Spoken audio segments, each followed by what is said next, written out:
morning. My name is Sam Cephas. I'm from MC2 Technology. And today we're going to go through exactly how our educational and entertainment program is going to work. I've been talking about it for months and months and months. And now we're going to talk about it. I'm going to give you a quick synopsis how this thing will actually play out and how our program is unique than any other program actually in the United States. Okay? First, we actually started about 15 years ago. And our first program was actually a tutorial program for inner city kids in the north end of Hartford. Over the 15 years, we end up dealing with almost 400 kids. Plus, I deal with inner city kids. I don't deal with AP kids. I deal with dropout and truants. If you look at any major city in the United States, the dropout rate is anywhere between 40 and 50% to this day. Statistically, they can say in the 20s and the 30s, but statistically it's in the 40s, basically hovering around mid-40s. Why I actually started with dropouts and truants, because my mother asked me to do this before she died in 1997. So I actually invented MC2, and MC2 is actually from Einstein's theory. 28 known galaxies, the man from Princeton, the man from Germany, the man from Russia. When the Second World War was chopped up, the United States grabbed the most smartest man in the world that actually developed the universe theory. From there, what I end up doing, just give me a second, we can erase this. I end up sitting down thinking exactly how to teach kids that are struggling in math, because most of the kids in the inner city, in the north end or whatever, which is in plight, has a phobia.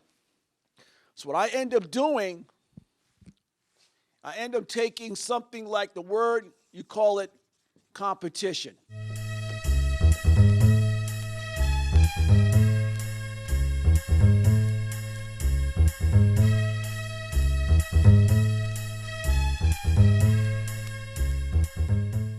I am the director of WOW NRZ Community Learning Center, and we're partnering with MC2.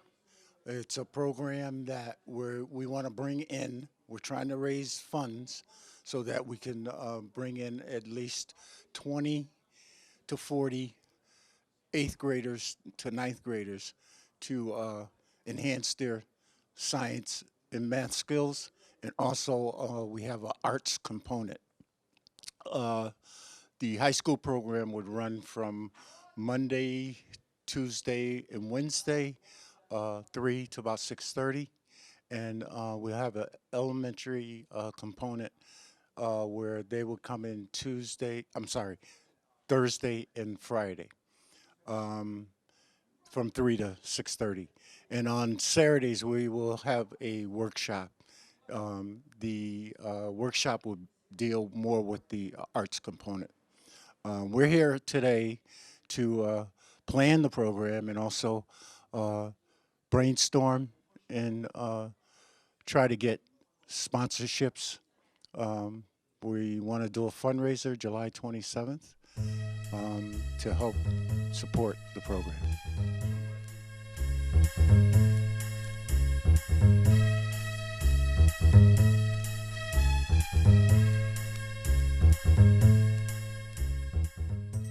Something in poetry a little bit. You want to do something maybe in hip hop. Let's take those two things. Those are two major things right now that kids like. Hip hop and poetry. But guess what? Something is lacking. Education. Now, how can you take a kid that has a 2.0 or less, 2.0 or less, and get them where they have to be into this field into this field. So what we end up doing, I end up saying, okay, let's give them a quick test. Let's give them exactly where they are in their cells, because we're really talking about inner city kids that is from the 8th grade all the way up to 12th grade. Now, only one reason why I picked that, because between the 8th and 10th grade, it's actually dropout and truancy. 1 second, Sean. You got to turn off your phone. No, I turned it off. Oh. I turned the ringer off, but the alarm went off. Okay. All right. All right, Sean. It don't matter. I don't think that picked up on that much, but go ahead. Okay. So anyway, the dropout rate is between the 8th and 10th grade. So I'm running 8th through 12. If you look at us statistically from the Educational Board of Statistics, we have a lot of kids that actually, when it comes into this field in education, and they drop out at the 10th grade, they're gone. They don't come back. They're in the street. So the system basically happens where they actually go to prison or some type of institution. Okay? We're going to solve that. We're going to solve the old prison, the old dropout, the old I don't care type of attitude. Okay? So what we're going to end up doing, we're going to give incentives. So we have competition in education. We're going to have incentives. Incentives in education. We're going to have awards in education.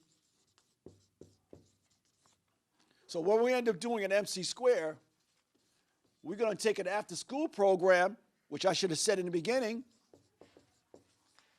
from 3 o'clock on to like 7, 4 days a week.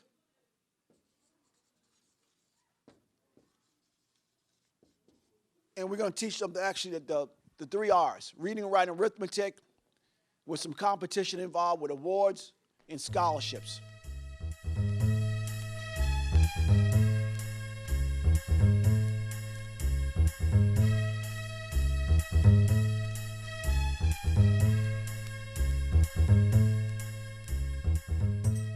Hi, my name is Garnet Dolphy, and what I do here is help these children with robotics, science, math, and general everyday problem solving. One of the things that I do with them is I set this up in a team environment as opposed to an actual class. The reason I do it that way is because within a team, it requires a whole lot of different dynamics, both socially and mathematical, and basically what they do is what we do in a regular everyday job. You have to collaborate with other people. You have to, when you come up with a design for something, for instance, they're drawing their designs on the board now for a candy sorting project. Not every design is going to be a design that works, but each member is going to explain their process, and then everyone is going to vote on an overall design that we're going to go with. This program is once every Saturday, and essentially what we're looking to do is bring it to something bigger.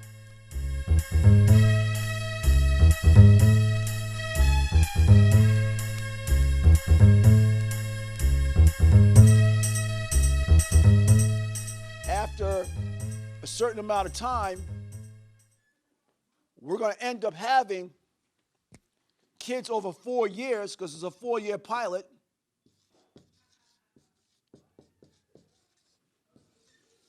to graduate from our program and from school. We're actually the extension of a high school. The high school they're from 7:30 to 3 o'clock, and from 3 o'clock to 3:30 with us, 4 days a week, they're with us. So whatever the high school don't do, we have to do, because it's our responsibility to take our kids in the neighborhood to get where they have to be. Okay? So, what kind of programs are going to run? How are we going to teach the kids? What kind of curriculum is going to be? How are they going to learn? All these questions are going to be brought up by the super brains of the PhD people that is in Board of Education. So what we're going to end up doing, we're going to take from 3:30 to 7 o'clock, the first hour and a half is straight tutorial. So we're going to have 40 kids over a period of actually 4 or 5 days. 40 students or teens. Okay? We're going to run actually between 20 or less with volunteers.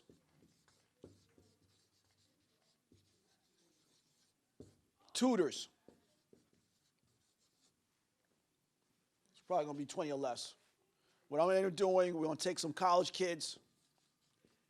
We're going to take some volunteers from from the neighborhood, and we're going to have the board of directors, a board of advisors, actually do some work. So it's going to be about almost 20 people. We're going to take everybody what they learned, reading and writing, arithmetic, and build something from there for the first hour and a half.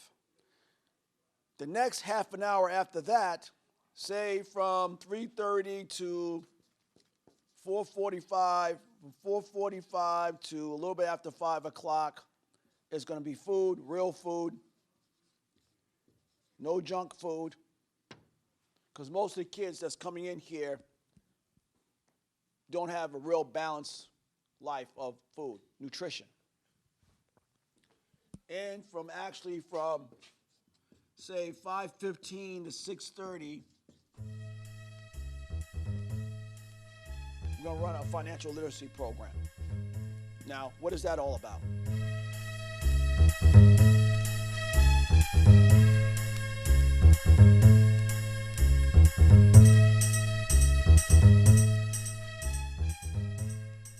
My name is Megan. I'm from East Hartford, Connecticut, and I'm currently an intern from CCSU. And right now I'm working on the website, MC Squared website, and making it a little bit more user-friendly, cleaning it up a little bit. And in the past I have worked with the LinkedIn and Facebook to get volunteers in for the project. I'm here at the WOW Center in Waterbury, and this is where the NETS program will be held.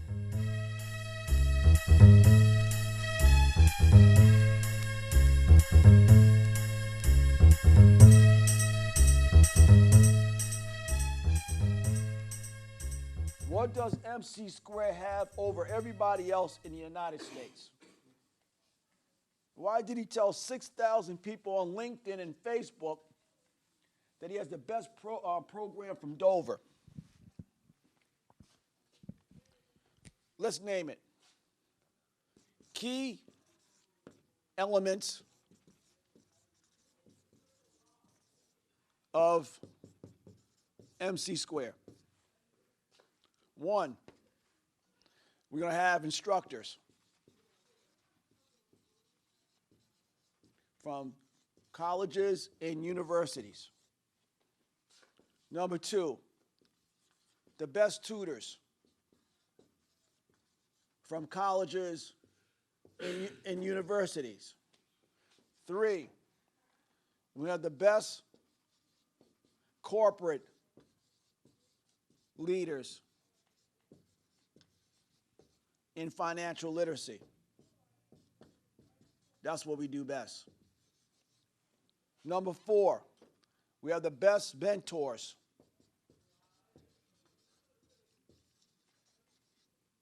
And number 5 is the key. We're going to raise enough money to actually enhance the project that we're going to have the best parents from the kids. Because they say that the parents don't participate. We're going to have our own special PTO or PTA.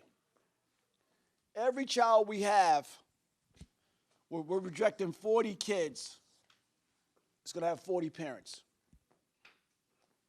All the parents is actually going to take place in this free program. That's number 6. Free program, 4 years. Now, how can we do that? We can do a lot of different things. We're going to bring a lot of partners in to make this happen. They're going to say, there's already programs out there being funded. Okay. Is it like our program? Are you helping truants and dropouts? They're going to say, yeah, we have programs like that. Not like MC2, not like the WOW Community Center in Waterbury. We have 2 people that run the WOW Center, 2 key people, Greg Hadley and Belinda Weaver. The foundation of the WOW Center and the foundation of actually Waterbury. Number 2, we have ambassadors coming in from corporations. Number 3, we have grant writers. Everybody has a grant writer. Grant writers. Number 4, we have private donors coming in. Who's the private donors? That's why it says private donors. They're private. Number 5, marketing team.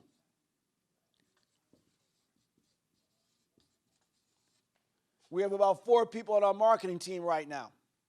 I have a gentleman from Paterson, New Jersey that wants to head it up. I have 2 interns from 2 different colleges. One is close to Hartford, and one is actually close to New York. I have another gentleman at WestCon, graduating from WestCon, and we're bringing in more people, marketing team. Then, from the marketing team, we have a social media under marketing team. And number 7,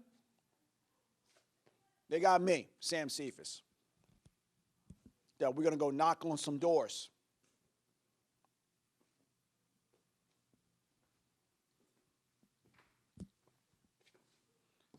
MC2 Executive Director.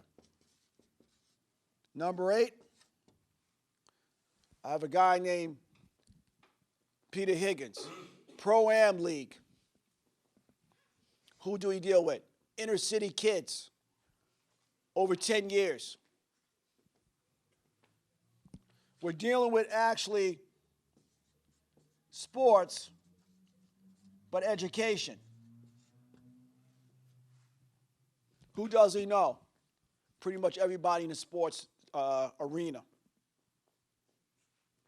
that sits on our executive board. So, okay, you have all those people. How much are you raising?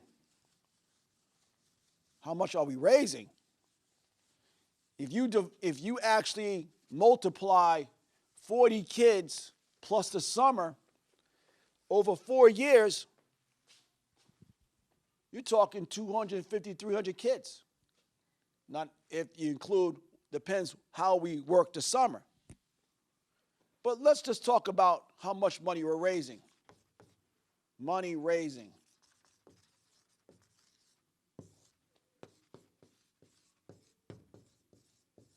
$1 million. Why? 1, WOW Center. 2, computers and peripherals. 3, laptops. We got desks and we got laptops. 4, we got smart boards. 5, mini data center.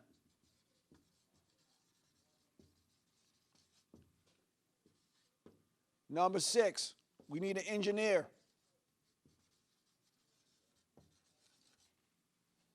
And number 7, MC Square and WOW program or curriculum.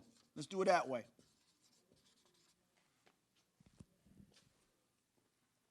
I said a lot in the last 15, 20 minutes.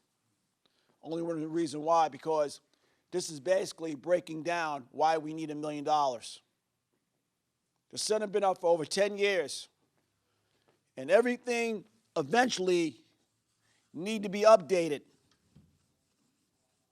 We have hundreds and hundreds of kids from Walnut Street all the way back down to Main Street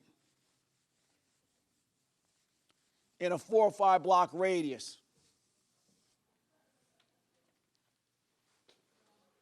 Some people call Walnut Street, as they give any other name, the ghetto. Not a ghetto, nice area, or minority kids that needs help.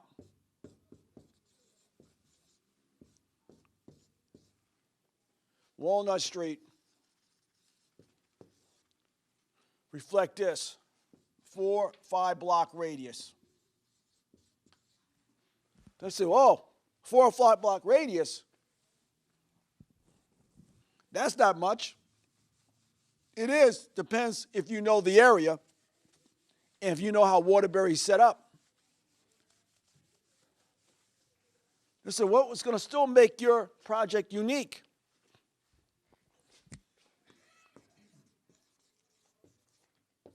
Let's look at the curriculum. Say that the first year, we take away from the tutorial, because we already have the tutorial up here. So the first hour and a half, we run the 3 R's. That's a constant. So that's 75% of getting kids where they got to be, to go on to the next level. If you can't teach the kids the common core of what the state has mandated, it doesn't make any sense having this program up. But let's say the history of music or hip hop. A lot of kids tell me they know hip hop, but they don't know the history of hip hop. Hip hop started actually in the Bronx, off of Boston Road. I was there. I used to see Karis One, Rakim. Those guys used to bring their turntables up and get a table, run a wire to somebody's house, and start up on the 1 and 2s, as they say it, on the turntables. This was a fad that actually turned into a phenomenon that kids see today.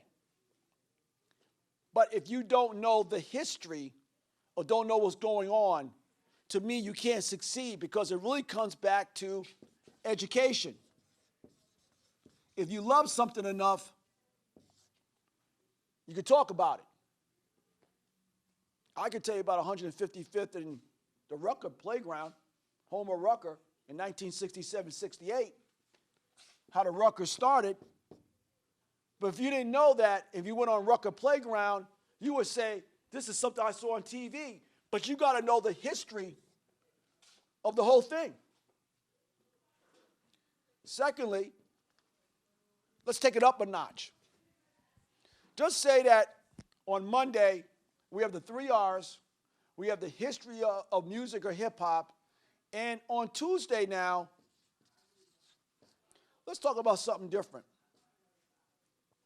Let's talk about something that actually is financial.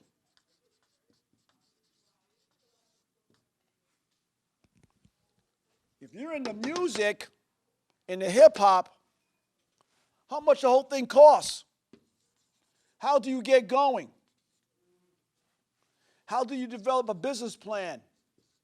Since the arts it's a big field and everything comes underneath the arts, where do you go? I can tell you where the arts go. It goes from dance to music to song to sports. It keeps going. So, okay. If it goes all these things, how can you teach these kids in 4 years? We're going to actually teach them the basics of the first year. So we're going to start them off real gradually. So I have a guy like maybe from the Palace that comes in maybe. Or we have somebody from the financial institution from Waterbury come in. Or we may have somebody that is actually teaching from Post to come in. Just have anybody come in and says, hey, within our curriculum, which is actually part 2. Still talking about the curriculum. So we have the first Monday, history. Tuesday, we talk about financial literacy. And say Wednesday, we're going to actually talk about something, developing a project through a workshop, develop that. And on Saturday, hands-on. Hands-on. So if you're actually teaching the 3 R's and you have incentives going on and you having what they like, developing in actually in music, which you can build a career through, and which this is a 4-year pilot. So we're talking about from freshman back to senior. They should have a roadmap when they get to college.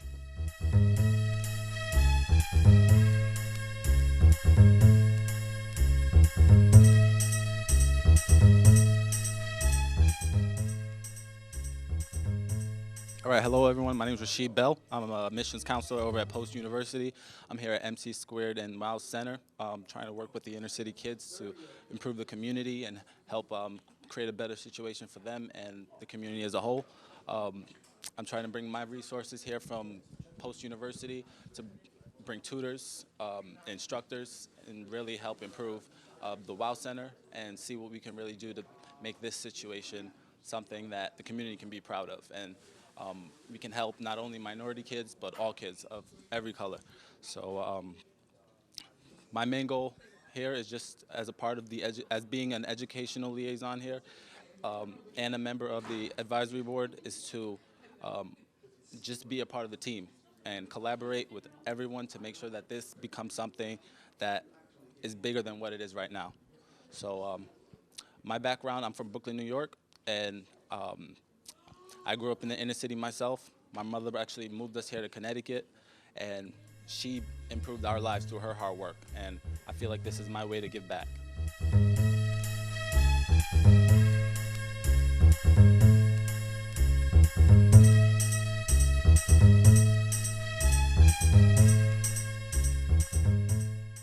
Who's developing the curriculum? MC2 and a curriculum specialist. Who is teaching the subjects? Again, college kids that is in the fields of the 3 R's. What's their cum? 3, 5 or better. Phi Beta Kappa people on honorary society.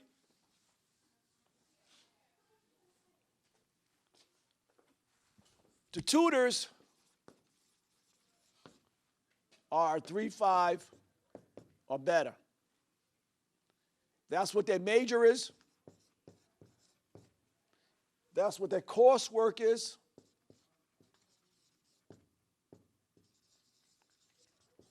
That's what the internship is. And that's what experience is.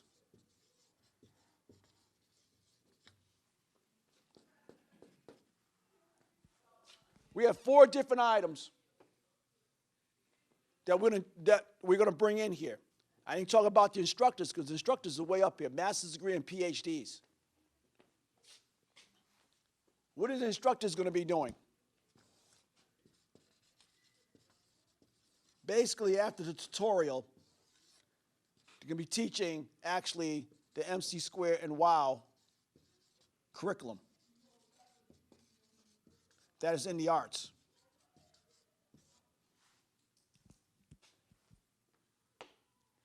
Every year, we're going to have a certification program, and at the end of each year,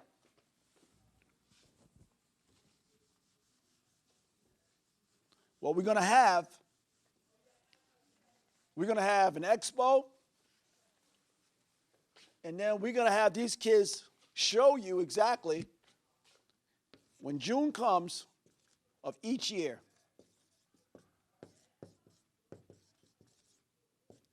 We're going to have an expo. The 40 kids have to show what they learned.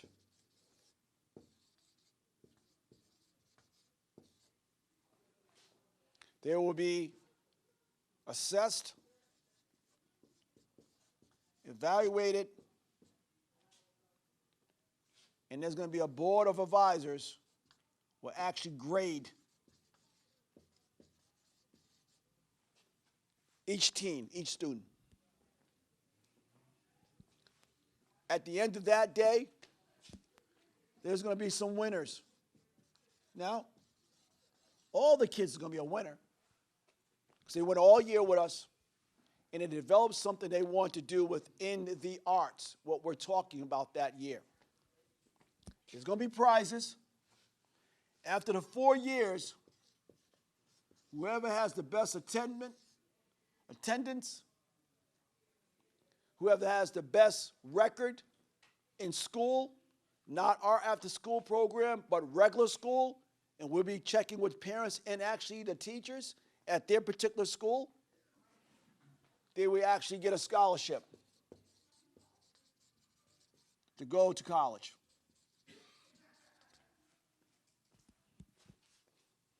So why so much? One of my students, still with me, his name is Marcus Harris. He's from Boston. Marcus was in foster care.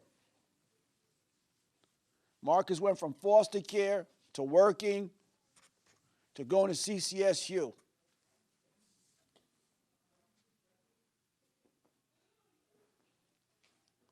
There's an intern student that runs my educational program. His name is Rashid Bell. He goes to post, goes to school, and he works. None of these two people have big money. One thing I like about these two people, they have a major goal in life. And the thing about it is, learning is the key, which I stress. These two individuals one day may be running MC Square or run their own company. MC Square and WOW Community Center is a springboard to go on for higher learning.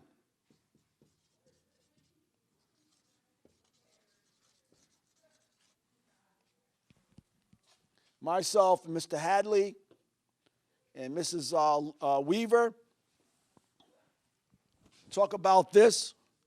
This is why the center was developed, why the city has developed a center like this in this community, because it's needed.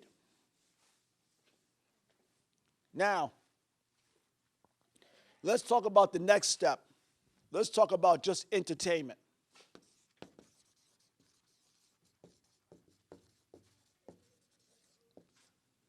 Ask all the kids, what do you want to be? Hip hop, what do you want to be? Music, what do you want to be? Basketball player. Let's talk about sports. Lots of sports. Everybody like basketball.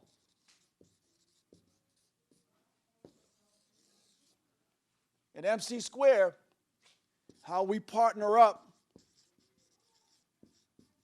with the Pro-Am,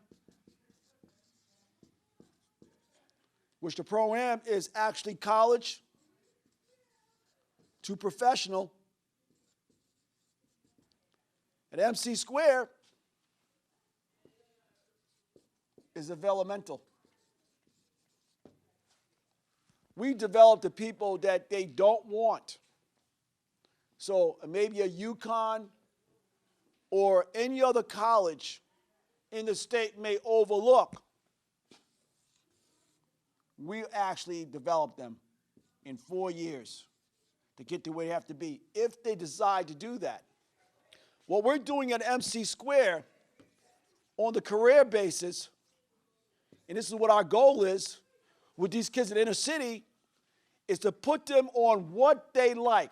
I'm not going to never tell a child what they cannot be, is where they have to go. So they say, okay, Mr. Sam, I like to be in sports. I like to be in entertainment. I like to be in science. Comes down to this word, education. So if they learn something in that field, you don't have to be the best and the brightest, but at least understand the whole circumference, a mechanism of actually how it works. You can use any subject to get there, but you got to know.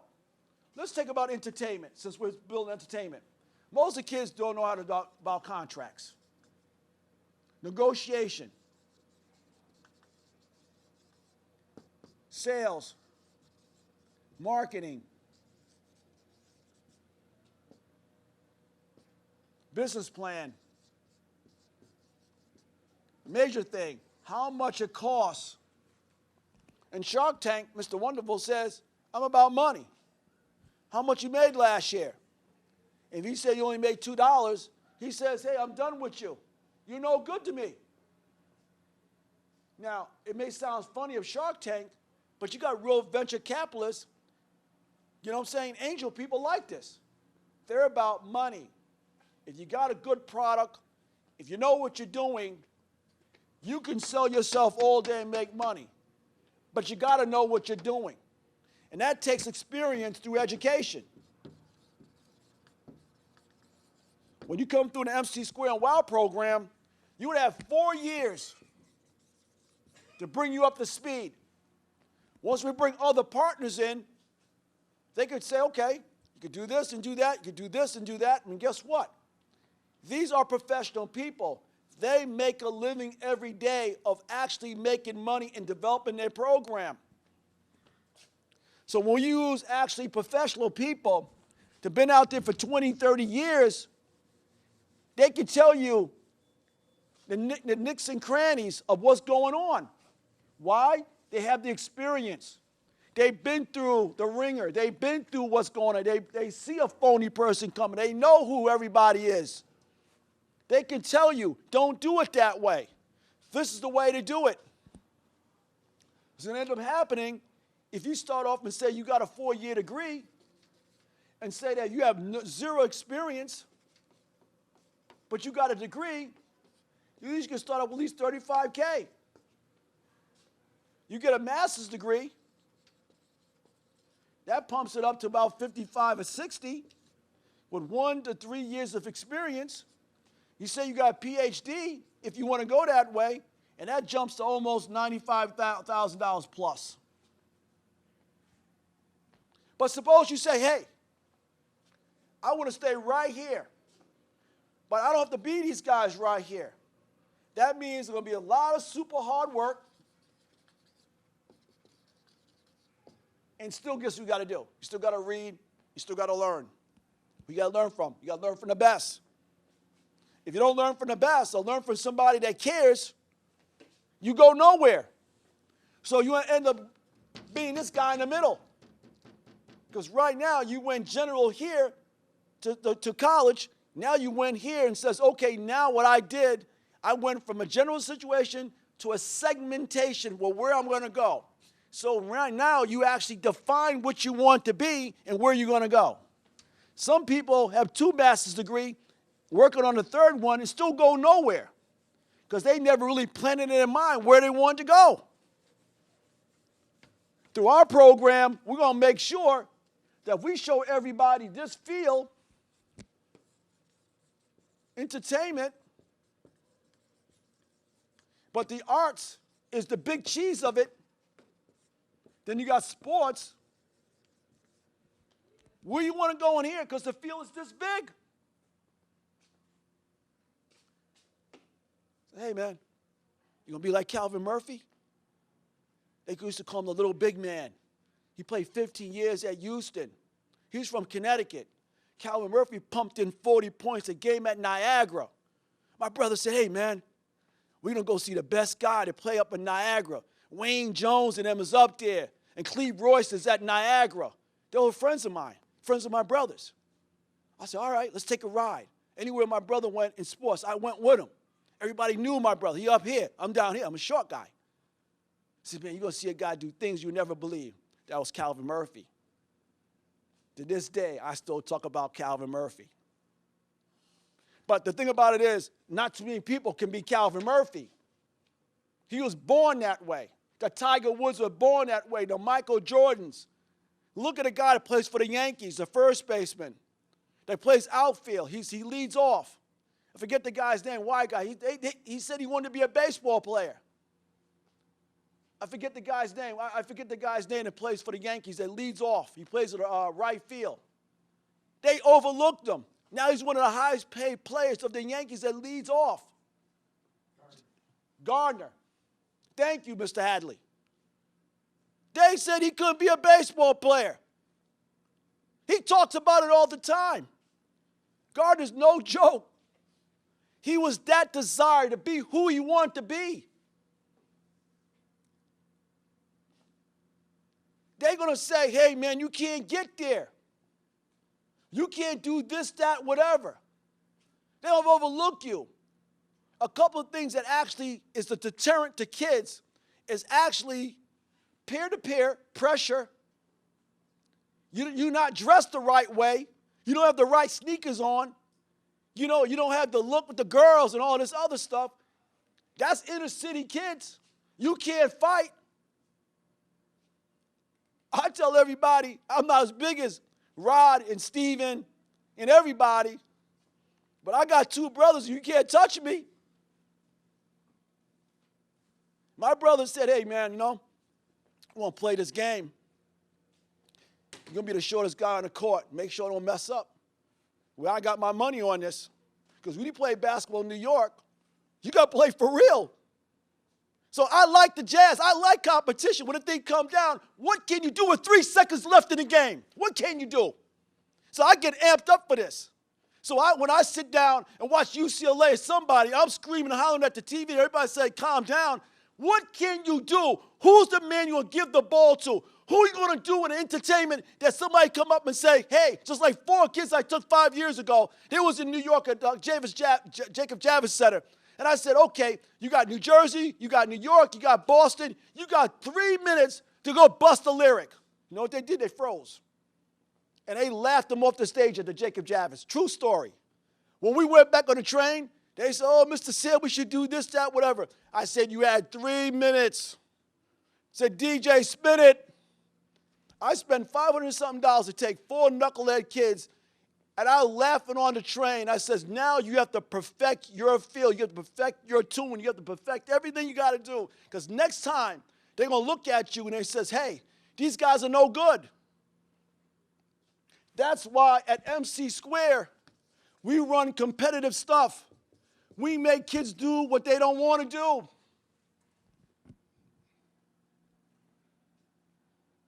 I play against people bigger than me. Some people say that you went to Northwest, you went to Morgan, you went to Howard. I like playing sports. Some people saw me play, some people don't. Sometimes I go into a Whole Foods and I see a couple of people I played against, and they say, Steve, come down in New Haven and play. I said, right now I'm playing with some kids. It's an education. So I shoot around or whatever. I don't play as competitive as I used to, but I know the mechanics of the game. I know I have to back a man in if he's bigger than me. I got to be quicker than him. And the thing about it is, if I shoot the ball, it's not too many times when we get the rebound, if he's 6'3" or better, he's going to block me out. And the only thing he has to do is take me in low and flip it over his head. So I know what I got to do to keep a big man from beating me in a game. I have to exert more energy than he has to do himself if he's that good. And if he's that good, as Oscar Robertson says, play against people is better than you because you get better yourself. That's what the Big O said. And Oscar Robertson went to Cincinnati. He was 6'5". He'll back a man in and shoot with one hand. The best guard in the world was Oscar Robertson that I thought of. Not Dean Meminger, not Walt Frazier. This guy, the Big O, he knew what to do to you in a basketball game. It's a thinking game. So when you go into this field right here, and somebody says, hey, man, I'm gonna blow it with my lyrics, that's the same other guy said over here. What makes your lyrics better than his and hers? I look at Nicki Minaj and all these other people coming out, and what it is not so much they're that good in hip-hop, they have the look. They got a little flair. They know how to work the crowd. What you call that is sales and PR. That's what you call it. I could be the worst person to say, hey, I'm coming into a company and trying to sell your product. But if I could go up and study about everything about that particular product, and it says, hey, that guy don't know the history of the product. That guy don't know the history, whatever. But I do. And I can tell them from A to Z and how to sell it. They say, oh, I'm hiring that guy. You know why? They says, that guy bust his behind to learn out what the company's all about, and we need him. That guy's a real hard hustler. Now, do I know more than the other guys with the big suits and the Ferragamos? No. But the thing I did do is did my homework to find out exactly what the company was all about. We're going to take what everyone sees on TV. And what we're going to end up doing, we're going to end up showing you guys not so much to be a singer and a dancer, but what is the background of how everything works. You guys see all these award shows. Grammys, all this, the People's Award. But you say to yourself, well, I don't know these people.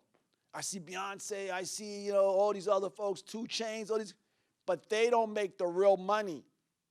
The guys behind the scenes make the real paper. So when they get awards and they calling everybody up and they talking and talking, you would say, well, 10, 15 people, they're actually the key guys. So what we're trying to do is show you exactly, instead of being a singer and a dancer, from a financial standpoint, what you're going to do. I just asked every one of you guys where you want to be. And you told me different career modes. The thing about it is, suppose you get to college and you change your major and your minor. Because right now, say you want to be an immigration lawyer. But guess what? You may end up being an attorney, but you may go and work at the United Nations and be a diplomat. You never know. Or you may work for Homeland Security. The FBI mostly hires attorneys because they say they can think. Not necessarily they can fight, but they can think. So they're looking for the best and the brightest guys to be an analyst, to look through things that they can say people can't think through. You're reading words. You're reading something, and through the world right now, since the world's becoming very dangerous, they're saying, what does this sentence really mean? But within my world, within entertainment, I'm going to show you that you can make a lot of money, but also is one of the highest rated places that you can be as for working that's very cutthroat. The entertainment field takes no prisoners. Even though you see these guys like Snoop Dogg and Ice Cube, they came a far way to get where they have to be. The most successful guy that you know is Dr. Dre with the Beats. But he sold the Beats a few months ago for $3 billion to Sony or somebody, some company. But guess what they did? Even though they bought his Beats headphones, guess what happened? They kept them on the board because without his name, it doesn't go nowhere. So he still gets paid. You can't have somebody develop something and get rid of them. Apple became successful because of Steve Jobs and Steve Wozniak. Two guys developed Apple. One is dead and still one alive. One had like a sort of a nervous breakdown, but he's still there. And the other one died from cancer. So Apple is built off of people that can invent stuff. Now, in your world, you says, well, everybody's a hip-hop star. I may not want to be that. They need an attorney. They need sales. They need marketing. They need a PR person. They need some VC, some venture capitalists, because without money, you go nowhere. But the biggest thing with me is not so much where you're going, is having education. That means that you cannot be fooled. So when you go ahead and get your college degree, not 2 years, for 4 years, and get your master's degree, and you say, well, you want to be an attorney, that's what? Almost like a PhD in a sense. That's a higher level. That means you could go back to your friends and says, hey, you become my clients. You may not charge them a lot of money, but they need you because they don't know the law. This young lady right here says, hey, man, I'm a PR person. I have my own public relations company. She knows how social media and everything is. She's hooked up with everyone. You have to go to her and says, oh, you know something? I just came out of law school, boom, boom, boom, boom. I came with a 3.8 average, whatever. She said, okay, I'll get you out there. What do you want to do? Boom. All of a sudden, she got your name out there. Now it's flooded. Now you guys are making money. She's making money from you. You making money from her. All of a sudden, you may hire one of your friends that says, hey, I need a person to knock on doors, or somebody in marketing. Market it for me. So, okay, I'll tell you what, I do the legal papers for you. Help me. And this is how it really is supposed to work. This is how the real world works. If I took 40 kids or 40 students, and each one of them did something different in this field, you can build a company from yourselves alone, and we can actually raise the money for you. Because in this particular project, what we're going to do, after 4 years, we're going to actually put on a major event. And Whole of Waterbury is going to know. The gentleman right there with the hat on his head, Mr. Higgins, is one of the big shots in Pro-Am basketball league. He runs the state. You get the big guys, like, oh, you see guys on TV from UConn or whatever. We know these people. And he hangs out with these folks all the time. So sometimes when you look at somebody, you never know who you're looking at. So when I tell people don't judge somebody, you never know, because people with real money do not really dress up. They really don't. What they do is actually sit down and listen to you and says, hey, man, you got a good idea. You got the business plan? How much sales you did last year? How many people is with you? Where's your company located at? You have a business card? These are the questions they're going to ask you. And then once you can have a spreadsheet and have a 5-year plan, not a 3-year anymore, you can say, hey, 2 years ago I made it 1.5 million. I net 23%. I have these clients in my whatever, and I'm looking to raise $1 million. And this is why I need $1 million. in extra money. I'm going to get you guys there when you get to college, because when you go and your mom can't go with you or your father can't go with you, whatever situation, and grandmother says, Grandma, before I go, so you come back to the Wow Center and you ask Mr. Hadley or Mrs. Weaver, ask me, and says, hey, there's an application, $200 application, $150 application to go to college now. And he says, hey, I picked out Post University, or I picked out UConn, but they don't have my major. Says, okay, let's look at some other colleges. Okay, they got this right here. First thing I want to ask you says, how much money are they giving you? He said, well, Mr. Sam, guess what? I have a 3.5. Okay, magna cum laude. I've been on the dean's list. Say you've been to school 4 years. 3 out of 4 years I was on the dean list. 2 semesters, so you would say I was like 6 out of 8 semesters. Says, I got these recommendations from my teacher. This is where I want to go. So he says, okay, you get into college, you're going, you get out of school the following year, and you did good, and he says, I need a job right now. You go knock on the door. You tell Mr. Hadley and Mrs. Weaver, I need a job. Let me look for a job for you. This guy right here may be our place of placement people, so be nice to him. Because he may say, forget about you. I don't think you would do that, but still, each one of you guys is going to have a specialty. That's what I want. I did this program 12 years in Hartford, in a worse area. It's way better than Hartford. But the thing about it is, I love the kids. They learn, they listen, and a lot of them went on to higher education. A lot of kids they thought that was overlooked, they became the Pied Piper. They don't need me anymore. The last of all my kids is right there. Marcus is from Boston. So Marcus is going to be graduating from CCSU. So Marcus has his program in communications and media named Soul to Soul. Hip hop, whatever, but it's more on a business level than actually a performing level. Because I said to him, if God takes me, guess what? Who's going to put money in your pocket? These things are going to happen. My father, a couple of months ago, passed away. Got to be stronger. They instilled in you how to be a stronger woman, how somebody can't take advantage of you, or you see a slickster coming. The people closer to you could be the enemy. So before we get to actually what's x minus y in algebra, we're going to look at what's going on of how we get you from A, B, C, and D. That means that, 1, you're going to school. Number 2, you need some books and some supplies. Number 3, you may need some clothes. Maybe we bring Walmarts to people, whatever we have to bring, so we could take it up a tier.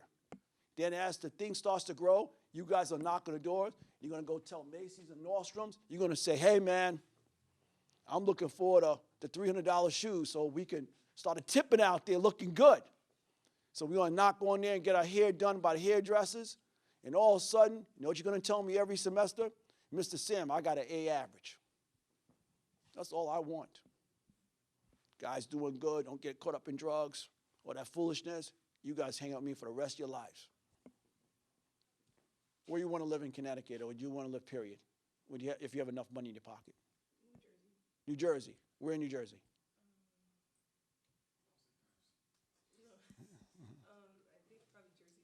Jersey City, not too far from George Washington Bridge. Where you want to live?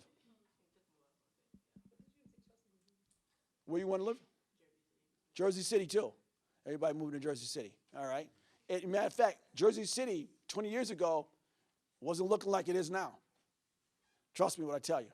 What about Hoboken? Nice. Got to go through the tunnels. It's very nice now. What about you, young lady? Where do you want to be? I want to go to Egypt. You want to go to Egypt? Yep. All right, so you want to hang out with the pharaohs? Yep. All right, we can bury you there, all right, with King Tut and them. If you go out to Cali, as they say, if you go to Los Angeles, they have about, I don't know how many different schools in Los Angeles, but all of them not far from each other. And once you go out there, it's a whole different world. It's way different than the East. Out there, you can like throw down a seed and it'll grow very quickly. People's minds move very quickly out there. California's a big state. But one thing about it is, once he hangs out and deals with animals or what kind of things or do internships or whatever, he can see a different world out there. What I am going to say to you guys, since you want to go to New Jersey and you want to go to New Hampshire and Vermont and all these different places, the crazy part about this is once you get out of Connecticut, you just have a different light on yourself. Don't let no one tell you where you cannot go or do. Never let nobody tell you. You have to work at it. Are you going to get there tomorrow? So no, but I'm going to get there. Once nobody don't take you off the yellow brick road, you can get there. Now, since you want to go to Egypt, you're so far, and that's out there now. Now, right now, we're having problems in the Middle East, but nonetheless, you want to be an Egyptologist, right? So what's going to happen, you're going to see her on actually like the Smithsonian magazines and all these big magazines and say, hey, man, she'll have tools in her hand and says, I'm going to find the next, you know, big Ming Dynasty. The guy died 20,000 years ago or something like that. But the thing about it is, how many black kids, minority kids, talking about being an Egyptologist? Not a lot. Not a lot. Unless you're in Europe or somewhere. England, Europe, people in the United States, this is the first time I heard that she's going to be Egyptologists. read the stuff like 20,000 years ago. And that's tough. That's another language because she has to read what she's picking up and do all that stuff. That's great. Well, we're going to put this to a closure.